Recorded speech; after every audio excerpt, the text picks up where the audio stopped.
Hi, everybody. Thank you so much for clicking on this video. In this video, we'll be learning how to use GenAI tools in Alteryx. If you go to Alteryx's official documentation on GenAI tools, here they have very explicitly mentioned that GenAI tools work on Designer 25.2 or newer, and GenAI tools are not supported on the server. Okay. Now, to automate workflows with GenAI tools, you can use cloud execution for desktop in Alteryx One. So we wouldn't be talking too much about this. But keep in mind that if you're using a version lower than 25.2 to follow along with this video, you would not be able to follow along and build this workflow step by step with me. Now, the dataset for this specific video can be found in the video description. This is just fictitious data that I created with ChatGPT of a random company. This company doesn't exist. We've got different employees, what department they work in, what is their job title, how many years of experience they have, how much they have scored on the scale of 1 to 5 in their performance rating, and where are they located. Okay. Now, in this video, we'll be doing some compensation analytics. Now, compensation analytics involves, looking at different HRIS softwares, scanning different websites, finding out, okay, well, I've got this employee who is a very high performing employee, right? They have got this many years of experience in this specific location. This is their job title. This is how much we're paying. Are we actually paying our top performing employees accurately, right? Organizations get really curious about that. Usually, they either hire an HRIS analyst or a comp analyst to get granular with research like that. In this video, we'll be looking at if we can use AI with GenAI tools and do that sort of analytics in matter of minutes. Okay. We'll be working on this step by step together. I would very much encourage you to follow along as I build this workflow. All of that and more. So let's go ahead and get started. All right. So this is my, again, please download the data set from the video description. This is my data set over here. Again, a very simple data set over here, just has 16 fields and 10 rows. Over here, I am looking at, I've got employee ID with all of my employees, the department they're in, and their job title. Now, I want to know specifically how we are paying our top performing employees, right? And here you're going to see that we've got performance rating. Now, this data is all generated by ChatGPT. I did a lot of prompt engineering to have this created. This is really on the scale of 1 to 5. So one of the things that we can do as a starting step is to filter this out for only high performing employees, right?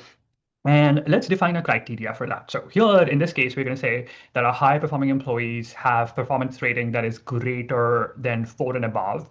I'm just going to say 4 over here, greater than or equal to 4. And then I'm going to run this. Now, nothing too advanced over here. I'm sure you must have used the filter tool already. What the filter tool does, if you're using it for the first time, is it nicely splits out the data based on your conditional logic. It also gives you the values that don't match, right? So it looks like we've got these 3 employees over here in our fictitious data that have a lower performance rating than 4, and these are our high performing employees. Okay.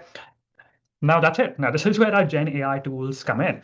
So if I click on Gen AI over here, these are my different Gen AI tools. In this video, we'll be using the LLM override tool and the prompt tool. Okay. So let me go ahead and you'll use these tools as any other Alteryx tools, right? So let me go ahead and click on the LLM override tool, drag it and drop it on the workflow canvas. I'm going to click it, drag it, and drop it. I'm going to place it a little bit above my filter tool over here. So let me go ahead and place it around here. Now you're going to see that when I place this LLM override tool, I'm already connected to an Alteryx One workspace. Now in this video, I would not be talking about how do you connect to your Alteryx One workspace and have all those connections and credentials all configured. But if you're interested for me to make a video like that, let me know in the comments below and I'll create a new video. So in this case, what we're going to do is I'm going to select my Sharma OpenAI connection. Now, this is obviously using tokens from my ChatGPT subscription. I do pay $20 a month to ChatGPT, and that gives me certain amount of tokens. So I'm running this workflow. It is going to consume certain tokens, and there would be a little bit of cost factor that is tied with it. Okay. So in this case, I'm going to select my model. I'm going to select my model to be GPT 5.2 chat latest. I'm going to go ahead and click on this. And then that is it, right? So in this case, we are just telling Alteryx that this is my LLM provider. This is the connection that I've established in Alteryx One. And this is the specific model that I'd like to use. Okay. Now that I have that, the other thing is, what am I going to ask the model, right? What kind of research the model is going to be doing, right? So we have already filtered our data to top performing employees. Now I am interested to create two outputs from AI. The very first output is going to tell me whether or not we are paying our top performing employees accurately or not accurately, right? So I just would want one column to be created that says, okay, you're paying this employee fairly. He's a very high performing employee. He or she is a very high performing employee. And the other category would say, well, no, this compensation needs to be revised, and please see AI's advice on it. And I would also have to make sure that when AI is considering the compensation of that specific employee, they're also taking into factors, certain columns that we're going to feed it, right? So if you go back to our data set, right, we've got job title would be an important column to consider. Years of experience would be an important column to consider. Salary and bonus is a part of their compensation package. So, that would be also an important factor to consider. And also location, right? These are factors that influence compensation. Okay, so specifically, we'll be looking at these values, right? So let's do some prompting now. Now, this is where, remember how you use ChatGPT? You have like a nice little web interface and you go to ChatGPT and then be like, okay, well, this is what I'm struggling with. And you type it all out, you press enter, and then ChatGPT gives you results, right? So it's very similar to this. We'll be saying that, okay, well, we have already configured our model over here, which is GPT 5.2 chat latest. And then we're going to say, okay, well, use this model based on the connection that I've established to Alteryx 1. And then this is my prompt. Okay. Now, since I said prompt, I gave it away already. I was about to ask you what tool over here makes the most sense to use. Now, the name gave it away. The prompt tool, right? Now, when you click on it, let's see what it does. It says send prompts to large language models and return generated responses. Adjust prompts and parameters to shape the output, right? So here we can modify certain columns, we can modify certain prompts, and then connect that to the model. Okay, so what I'm going to do now is I'm going to click on this prompt tool. I'm going to drag it and drop it on the canvas. So here, I'm going to drop it right below this model tool. Okay, so this is where it is. Now you're going to see that this prompt tool has two anchors. It's got the model anchor and it's got a data anchor. Okay. The model anchor is telling the prompt, okay, well, this is the specific model that we'd like you to use. Now, one of the cool things about this is I usually connect this LLM override tool with the prompt tool because I'd like to have more control over the model that I'm using. You do have the ability to modify it, but then also keep in mind that here as well, you can say, all right, well, I'm going to use my Sharma OpenAI connection and this specific model, but I don't like to specify that over here. What I can do is this is a little bit of a shortcut, right? You can connect the M anchor that you have in the LLM override tool to this specific prompt tool, right? So let me do that real quick. All right, so I have connected my M or my model output to the model input in the prompt tool. Now I'm only interested to see my top performing employees, right? Because this is the compensation analytics is specifically focused on top performing employees. So I'm going to connect the true anchor of my filter tool to the data anchor of my prompt tool. Okay. Now, when that has happened, now I've fed in the data that the prompt would be using and the model, right? But what's missing right now is the actual prompt, right? Like, what are we wanting the model to do? And if you remember, we have two prompts over here. The very first one is having some sort of a category created wherein we know that, okay, well, use years of experience, use location, use the job title, use the salary, use the bonus, and tell me whether or not I'm accurately or not accurately paying the employee. So I have a column like that. And then also seeing AI's advice if it's not accurate, right? So I have two prompts over here. All right, cool. So let me write my very first prompt, okay? Now, remember I said, we'll be using certain columns over here. Using the prompt tool is very simple, right? You just have to specify what specific columns you're interested in. In this case, I'm going to say, tell me in a sentence if salary we are, or if salary we are paying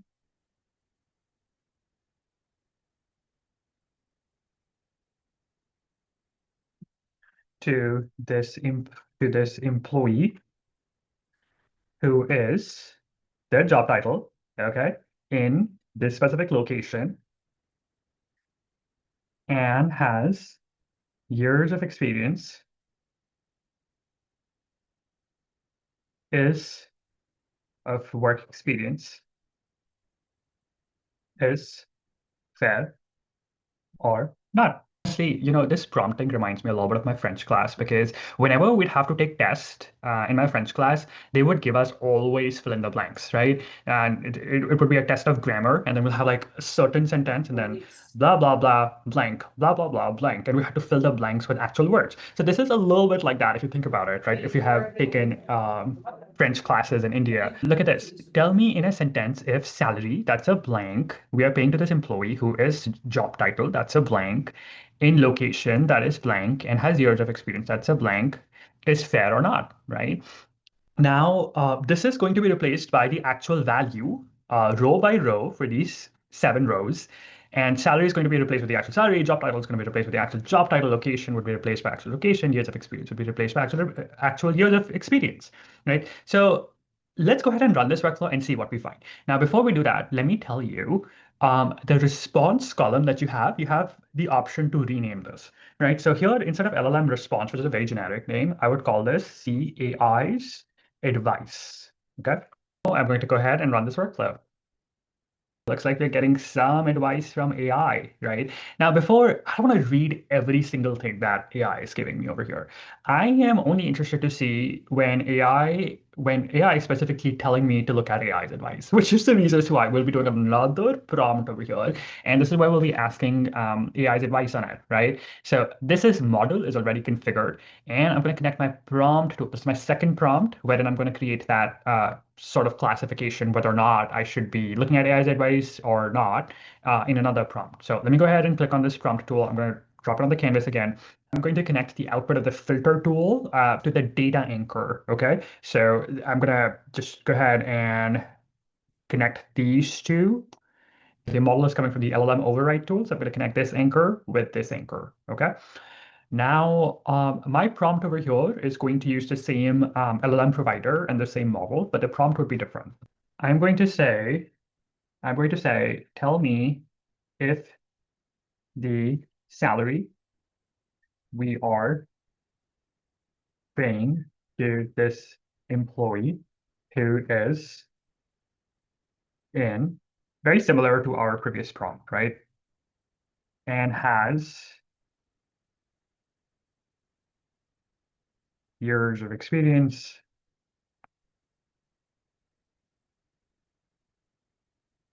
is fair or not. Now, one of the rules about prompt engineering is what you prompt, the output is what you get, right? So if you want to get very specific about what you're looking for, then you have to make sure that you're specifying that in the prompt as well. Okay. So here I'm saying that I'd want specifically the values to be, okay, well, they're fairly paid or see AI's advice on it, right? So let me just very specifically, very explicitly mention that in my prompt.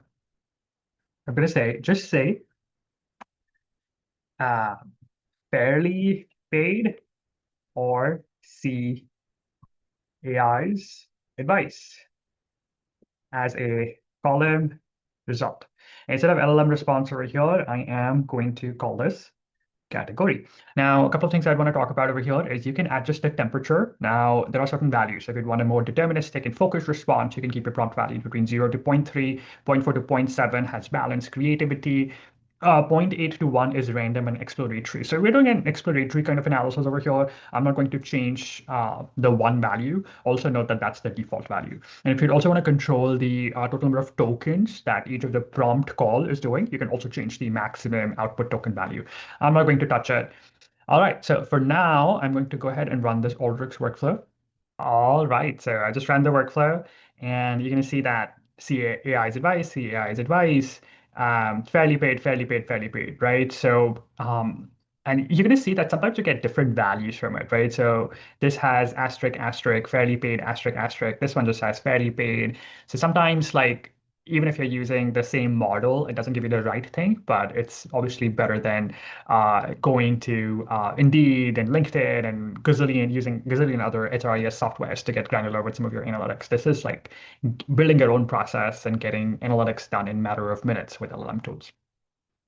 Okay, so next thing I'd like to do is I'd want the output of this prompt and this prompt all together in one table. So I'm going to click on the join category, and this is my join tool. I'm going to click it and drag it on the canvas. I'm going to drag it right between these prompt results. Okay, where I'll be joining would be by record position. Now, I don't need everything from the right value because essentially these are the same table. So what I'm going to do is select specifically for the right ones, because essentially the only thing that we need is the LLM response over here, right? Rest everything is the same. We have CAI's advice and the category. So let me go ahead and run this workflow. Okay, so this is what I get.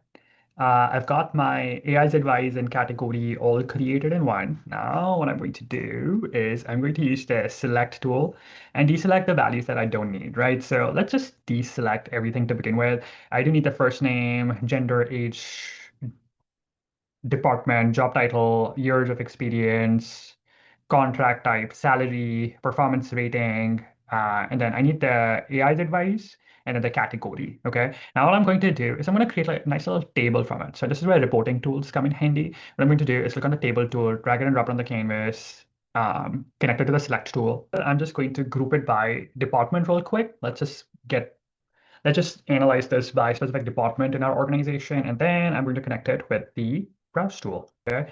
Now for the finance department, looks like we've got two employees. There's a controller who is fairly paid, and then there is another employee, Sarah, who has 6 years of experience and is paid $82,000 for a financial analyst. So just looking at it, feel like this is a little bit low given the years of experience she has. Now, of course, it's dependent on a lot of other factors, which is a cool thing about AI tools, right? You can say based on, graduation from this specific university, or worked in this specific company, or this is a specific skill set that I'm looking for, which is getting more popular in the industry as well, and this employee has it, right? So you name it. There are different columns that you can add to the prompt. Now it says based on the current market data, an 82,000 for a financial analyst in Dallas with 6.5 years of experience is generally below average and likely not competitive, as similar roles often pay closer to 90,000 to 110,000, depending upon industry and performance, right? So this is a cool thing about specifically looking at AI's advice,